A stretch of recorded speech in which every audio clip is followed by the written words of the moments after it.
નમસ્કાર, સત્યમેવ જયતે લાઈવ ન્યૂઝમાં આપનું સ્વાગત છે। અમદાવાદના નરોડા સ્થિત જાંગીડ બ્રહ્મ સમાજની વાડી ખાતે રામકુમાર તથા દયારામ અર્જુનલાલ શર્મા પરિવાર દ્વારા સમસ્ત ખંડેલવાલ પરિવારના સૌજન્યથી ભવ્ય સુંદરકાંડનું આયોજન કરવામાં આવ્યું હતું। કાર્યક્રમમાં પરિવારજનો, સમાજના આગેવાનો તથા મોટી સંખ્યામાં ભક્તો અને આમંત્રિત મહેમાનો ઉપસ્થિત રહ્યા હતા। આચાર્ય નિમેશ મહારાજના સાનિધ્યમાં સુંદરકાંડનું ભાવપૂર્ણ પઠન કરવામાં આવ્યું હતું। આચાર્યની મધુર વાણી અને ભક્તિમય વાતાવરણથી સમગ્ર કાર્યક્રમ સ્થળ આધ્યાત્મિક માહોલમાં રંગાઈ ગયું હતું। આ કાર્યક્રમ દરમિયાન ભગવાન હનુમાનજીની હનુમાન ચાલીસા તથા વિવિધ ભજનોનું પણ આયોજન કરવામાં આવ્યું હતું। ભક્તોએ શ્રદ્ધા અને ભક્તિભાવપૂર્વક સુંદરકાંડ પાઠ તથા ભજન કીર્તનમાં ભાગ લીધો હતો।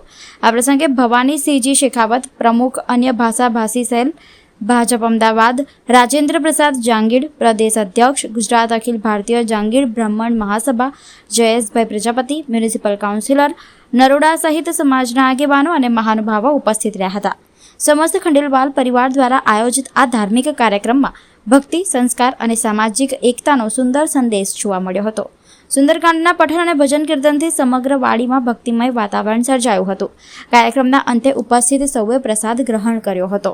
નિમાયો તે હેતુથી સુંદરકાંડ પાઠનું આયોજન કરાયું અને એમાં સમસ્ત જાંગીડ બંધુઓએ હાજરી આપીને આ કાર્યક્રમને ગૌરવ આપ્યું અને ભવાનીસિંહજી, એમની સાથે સાહિત્ય વિભાગના શ્રી ઋષિ શર્મા, બધા લોકો આવ્યા અને આખા સમાજના તમામ મહત્વના પદે વિરાજમાન લોકો, જાંગીડ બ્રાહ્મણ સમાજના અધ્યક્ષ શ્રી રાજેન્દ્રજી એ પણ આવ્યા અને કાર્યક્રમને સંપૂર્ણ અને સુંદર રીતે સંપન્ન કરાવ્યું।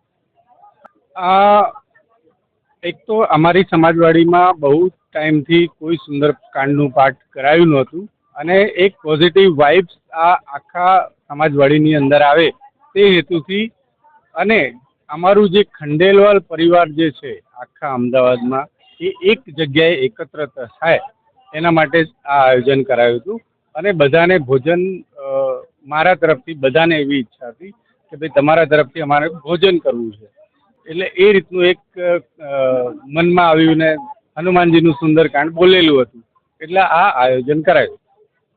સમાજને વધારે તો હું બહુ નાની ઉંમર છે, કહી જ ના શકું, પણ આ રીતના આયોજનો થતા રહે કાયમ અને બધા એક જગ્યાએ ભેગા થાય અને મળીએ સમાજની અને વાડીની ઉન્નતિ કઈ રીતે થાય એના વિશે ચર્ચા થાય, ભેગા મળીએ તો મતભેદો દૂર થાય અને એક સાથે ભેગા મળીને સંપ થાય, બધાનો સંપ આખા સમાજનો થાય તે હેતુથી આ કાર્યક્રમ।